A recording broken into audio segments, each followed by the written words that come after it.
I've been playing some RuneScape 3 free-to-play Ironman recently, and there's a month-long beach event going on currently, where apart from a multitude of skilling activities, there's also clue scrolls.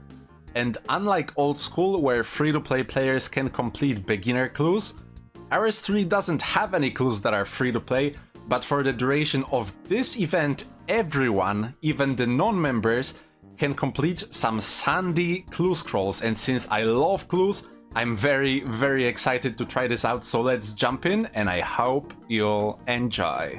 You can talk to Reina, who stands on the stage at the beach, and request a sandy clue scroll, and you will get 1 clue scroll per day. But if you miss any days, you don't lose the clue scrolls, you can claim them later. So for now, this event has been running for 25 days, which is a nice number, and as a YouTuber, you know, nice number, good. So we should get this clue scroll, and then she should say that she has 24 additional that I can claim later. So I have this spade here, I hope no other items are necessary. I know there's a list of the steps on the RuneScape wiki, but I really want to solve this myself. I took a very brief glance at the steps just to see how many of them there are. There's not that many, so I think we might be able to solve them.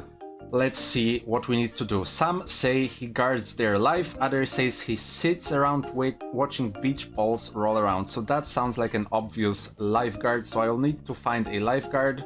There we go. And we're given a scroll box, so those can be between 1 to 5 steps. This is some information that I did check on the wiki.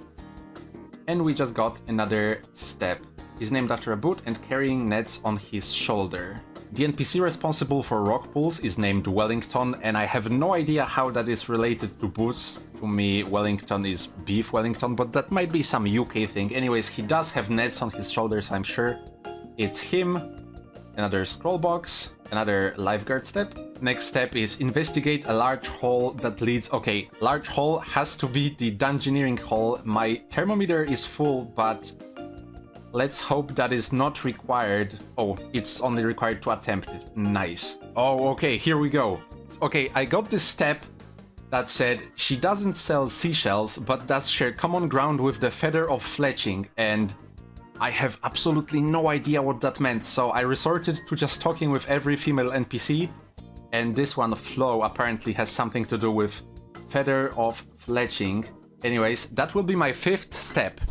And one special thing about those sandy clue scrolls is they give you 2 caskets. One of them is brown, like a regular casket, and one of them is red.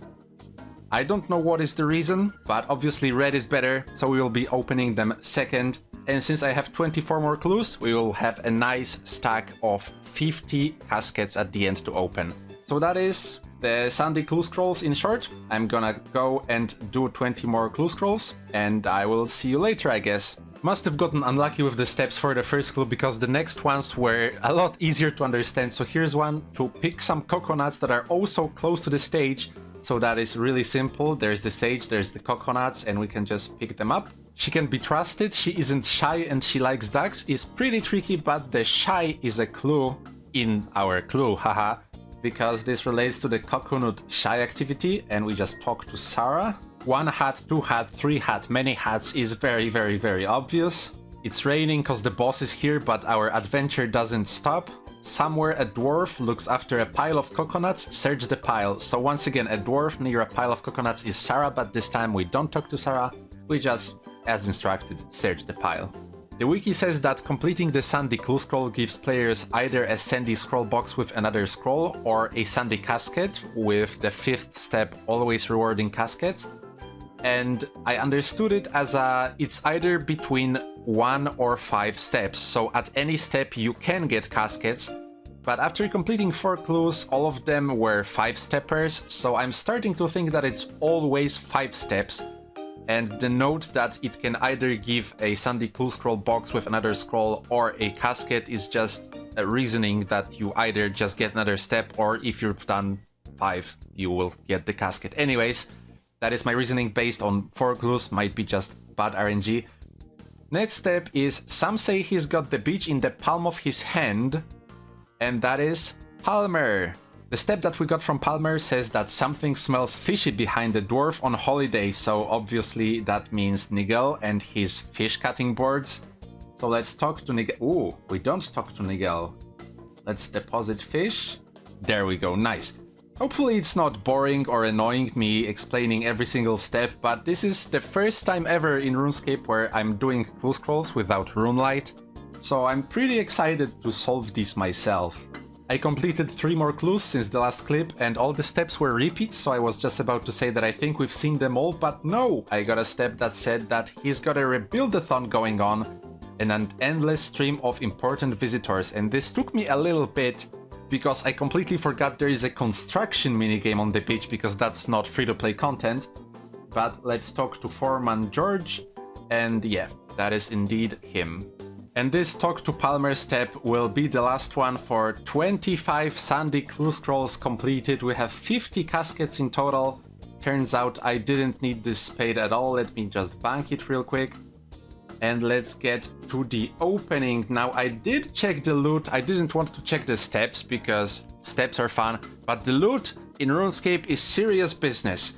And the Sandy clue scrolls have the regular easy casket loot that is sort of limited on the uniques. There are 49 different uniques that consist of the suitcase, the wizard robes, the black armor in different variants, and a few other odd things that I might have forgotten, on top of the regular runes and alkables you'd otherwise get. And there is actually a difference between those 2 caskets, the brown and the red one. The brown gives you 2 rolls on the loot table, and the red one gives between 4 and 6, if I remember correctly. So we'll be opening the small ones first. This Amulet of Magic is my best in slot magic amulet for now, by the way. So already a fantastic reward, even though we didn't get any uniques.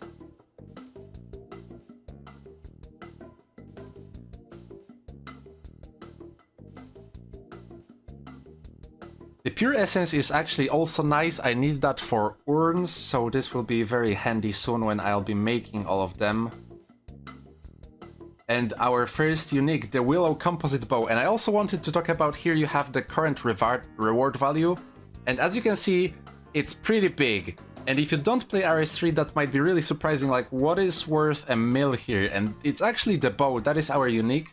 And you can salvage the unique clue rewards if you're a member in the invention skill. So that is why some rewards are worth a mil, while on the surface it's not really that obvious why they would be. Let's continue with the opening. Another Willow Composite Bow, alright. I guess that's probably the most common unique here.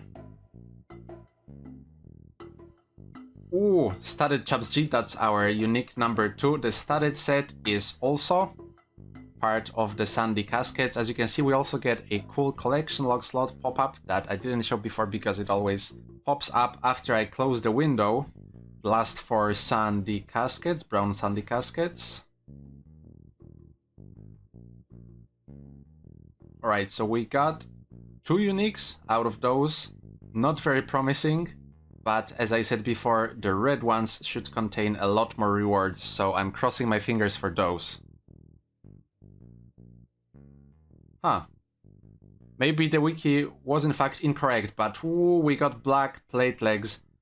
My hope for this opening was to get some cool pieces of a black set. Now that I see how rare all of those are, we might not get... I was hoping for a matching set. We might not even get a full set, even not matching one. But it's fine, it's fine. That's unique number 3. Black plate legs G. That's unique number 4. Unique number 5 is black plate body H4. We might start to be able to create some mismatched set. Number 6, black plate legs H3. Number 7. Oh, is this a unique one? Yeah, it is. And the last 2. Cool, another Willow Composite Bow. And here's all the loot that we got. Obviously most of it is junk, just general store food for some measly coin, but some of this stuff really is cool, like this pure essence, as I said, will be used for urns, very cool, because otherwise I would have to get it from Greater Demons or the Mole, and I'm not ready for any of those. Also, this Amulet of Magic is pretty cool. There are some easy upgrades to get, but I didn't have any Magic Amulet, and Magic is my primary style, so it's nice to just get an upgrade for free.